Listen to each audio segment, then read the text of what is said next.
Добар ден. Ке се зголеми капацитетот на градинката Калинка во Газибаба. Со оваа вест ги започнуваме вестите. Останете со нас. Во детската градинка Калинка во Железара ќе се воведе втора смена.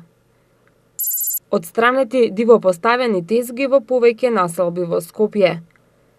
Поставен билборд за прочистување на воздухот во аеродром. Во детската градинка Калинка во населбата Железара ќе се зголемуваат капацитетите за престој на децата и ќе се воведе втора смена. Општина Газибаба во соработка со приватни компании ќе ги менува старите и дотраени прозорци и врати во овој објект, а дневниот центар за деца со попреченост, кој сега е сместен во простории на градинката, ќе се дислоцира во нов објект во автокоманда. Општина Газибаба во соработка со приватни компании ќе ги подобрува условите во детската градинка Калинка во населбата Железара. Во рамки на активностите кои се планираат да се преземат во овој објект, за да се овозможат подобри услови за престој на децата од предучилишна возраст, ќе се заменуваат старите и дотраени прозорци и врати со нови, а согласно потребите ќе се обнови и внатрешниот дел од градинката.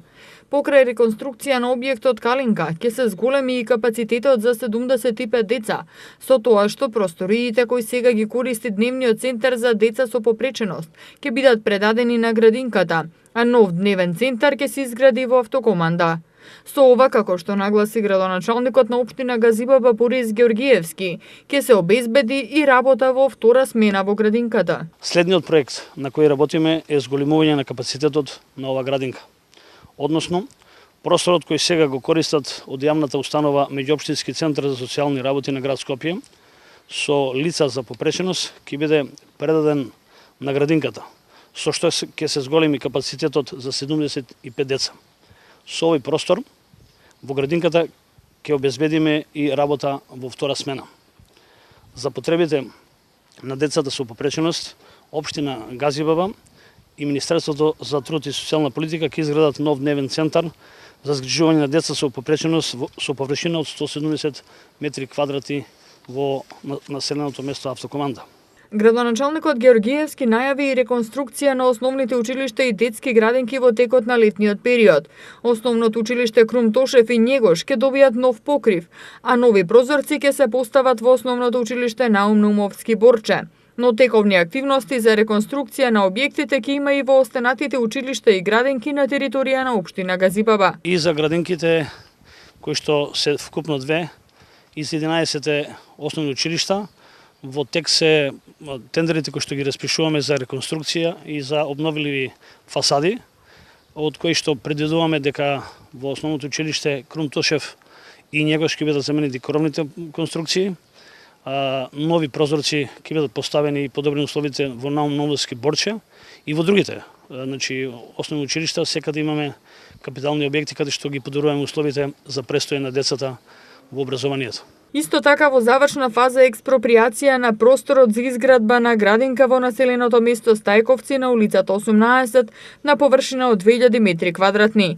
Градоначалникот најави дека откако ќе биде завршен овој процес, ќе започне изградбата на градинката, која според планот предвидена е да започне во месец август. Градоначалниците на град Скопје и на Карпаш денеска остварија средба со стопанствениците кои работат во индустриската зона Мумин поток, при што послучија дека во план се инфраструктурни зафати кои ќе го привлечат вниманието на инвеститорите.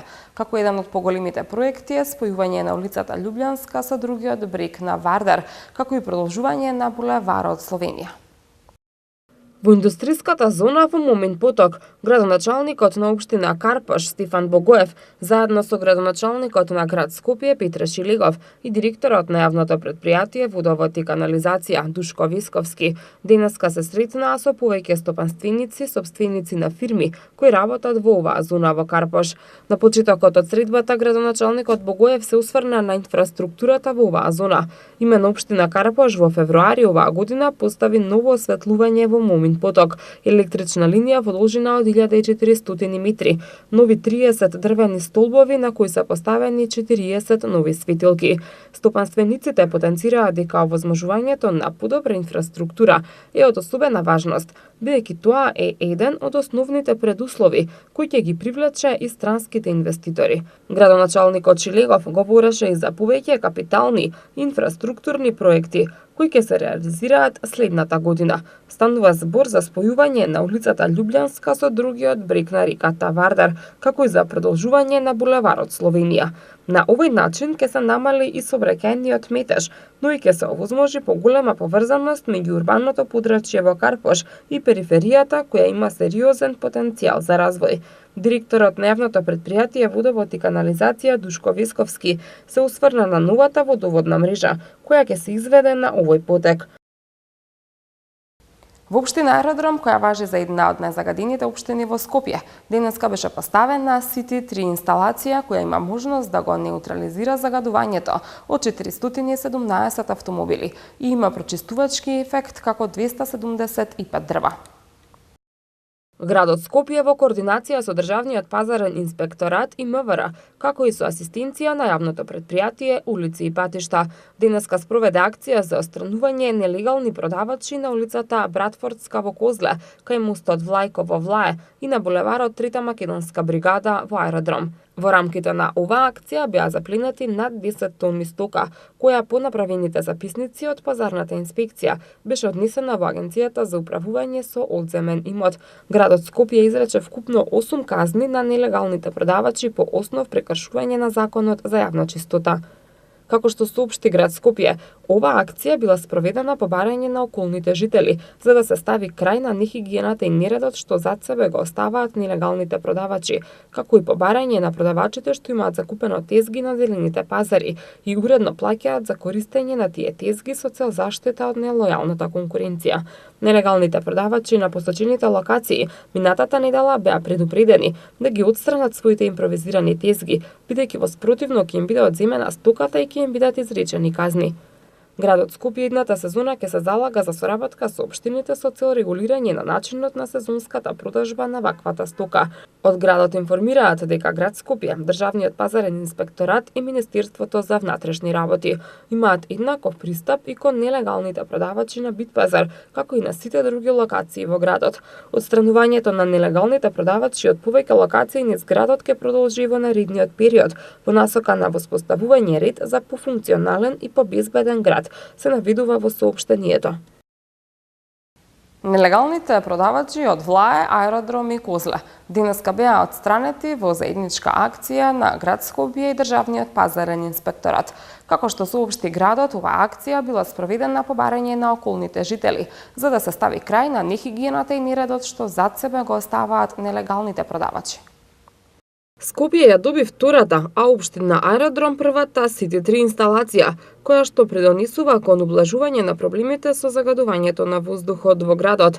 Инсталацијата која што денеска се постави во населба Аеродром е донација од Триглав осигурување и представува биолошки филтер кој што го прочистува воздухот од штетни материи, како азотни и сулфурни оксиди, јаглерод диоксид и моноксид и ги отстранува тешките метали. City 3 представува иновативна структура од МОВ со моќ на прочистување на воздухот од штетните честички на прашина и други гасови. Како што истакна директорката на Екосвест Ана Чоловик-Лешовска, City 3 инсталацијата е совршена комбинација од новата технологија и прочистувачката моќ на растенијата, што ја прави самоодржлива и долготрајна вертикална градина, пријатна за очите и корисна за сите. Го неутрализира загадувањето од 417 автомобили на годишно ниво и може да се адаптира на секоја животна средина. Има прочистувачки ефект како 275 дрва и е извонреден начин за справување со климатските промени, бидејќи нуди разладување од 17 степени во радиус од 5 метри, поради природната функција на растенијата. City 3 е еден проект кој не е прв во Македонија, не е за прв пат тука, но е нешто што мислам дека на сите им го привлекува вниманието. Самата инсталација е state of the art Internet of Things или на некој начин патентиран производ кој ги комбинира интернет технологијата и ботаниката, односно мофта и на растенијата да го прочистуваат воздухот.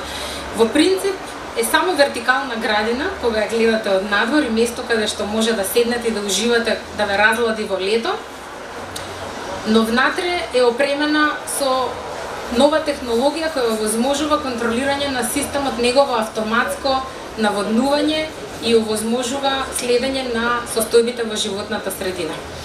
Ова инсталација е составена од мов и од растенија кои нудат закрила или заштита на мовта, да може да ја обавува својата функција, а тоа е филтрирање на частиците, на штетните частици, односно загадувачките частици од воздухот, најгорливите од нив частичките на прашина, но и азотните оксиди, јаглеродот моноксид, јаглерод диоксид, сулфурните оксиди. Градоначалникот на општина Аеродром Златко Марин нагласи дека за решавањето на проблемот со загадувањето на воздухот оваа година ќе бидат наменети околу 300.000 евра, што е за 20 пати повеќе од досега. Долгогодишниот проблем со загадениот воздух за жал нема брзо решение, но ние како општина посветено работиме во таа насока. Така, буџетот за заштита на животна средина го зголемивме за 20 пати во споредба со минатата година и изнесува 300.000 евра. Борбата за почист воздух е моја лична заложба и еден од основните приоритети на оваа локална самоуправа. Во рамките на предвидените мерки се стремиме да поттикнеме и вакви иновативни решенија. Сити 3 билбордот ја подига јавната свест и представува своевиден потсетник дека сите треба да сме активни чинители за чиста животна средина. За него ја одбравме токму оваа локација како една од најфреквентните за моторни возила, како и за пешаци. На неколку локации во Ѓурче Петров деновиве се одвива активности за реконструкција на детските игралишта. Истовремено променети се и кошевите на игралиштето на основното училиште Тихомир Милошевски. Општина Ѓурче Петров информира дека на барање на граѓаните периодов интензивно се работи на реконструкција на неколку детски катчиња на повеќе локации низ општината. Оттаму по случај дека игралиштата во населбата Даме Груев, како и во Хром, подочно на улиците Воин Драшковиќ и Веле Марков, се веќе комплетно обновени. Истовремено со завршувањето на учебната година се овозможуваат реконструктивни зафати и во училиштата. Општината тоа го искористи во насока на обновување на кошевите во основното училиште Страшо Пинџур. Активностите за подобрување на условите за игра и рекреација на најмладите ќе продолжат и во текот на летниот период, додаваат од општината, со што, како што велат, ќе овозможат непречена забава на најмладите жители на Ѓурче Петров. Покрај забавата, во програмата на општина Ѓурче Петров е застапен и едукативниот дел, во кој 70 ученици од сите училишта посетуваа летен камп по англиски јазик. Наставата се одржуваше во училиштето Тихомир Милошевски. Кинотеката на Македонија е прогласена за едно од најдобрите арт кина во Европа според блогот Spotted by Locals. Еден од најголемите квалитети на кинотеката е одржувањето на ретроспективи и филмски ревии од различни земји. Кинотеката на Македонија е прогласена за едно од најдобрите арт кина во Европа, според блогот Spotted by Locals. На блогот се објавени водичи за 71 град, креирани од локални жители кои пишуваат за нивните омилени места во градот. Основачите на блогот ги посетуваат сите градови и лично ги запознаваат локациите кои пишуваат за блогот и ги посетуваат локациите препорачани од нив. Скопје има прекрасно арт кино во кое се чувствувате како во музеј на филмот. Кинотеката главно се фокусира на независниот филм и документарци. Речиси секој месец се одржуваат ретроспективи и филмски ревии, посветени на филмови од одредена земја. Кинотеката е посветена на презентирање на суштинската филмска уметност, стои во статијата на блогот за кинотеката, чиј автор е Бојана Трајковска. Според управата за хидрометеоролошки работи, до утре нашето подрачје ќе биде под циклонско влијание и ќе услови претежно облачно и посвежо време. На повеќе места со пообилни врнежи од дожд, особено пообилни во западните и јужните делови од земјава. До среда ќе остане посвежо преку денот, а потоа температурите ќе бидат во пораст. Денеска имавме умерено облачно време со температура до 23 степени. Исто време не очекува и утре. Во деновите што следуваат, температурата ќе се движи во интервал од 16 до 26, односно до 28 степени. Во сабота од 15 до 30 степени. И уште една информација пред да се одјавиме. Ивана информира дека утре во периодот од 9 до 12 часот корисниците од делот до лицата Жданец во Карпош ќе останат без струја. Во периодот од 9:30 до 12 часот без струја ќе бидат корисниците од улицата Ѓорги Капчев во општина Аеродром. Ова беше последната информација во Урбаните вести. Ви благодарам што бевте со нас. Довидување.